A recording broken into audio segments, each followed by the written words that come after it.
sandali na lang po ay papasok na si Manny Pacquiao upang harapin ang mga tanong at alegasyon na siya daw ay positibo.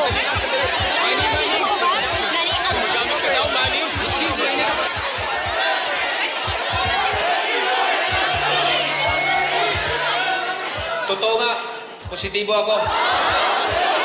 Tagal akong gumagamit para bumilis, tumapang at tumakas. At ngayon, ibubunyag ko na kung ano ang sikreto ko. Buboy, abot nga, please. Malunggay! Ngayon, nasa stage! Ang paborito kong energy drink, pwede niya rin subukan. Hindi lang sipa, sarap ng lasa.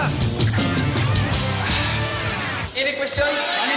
Natulong ba ito sa music career mo? Sampulan kaya kita. Wala.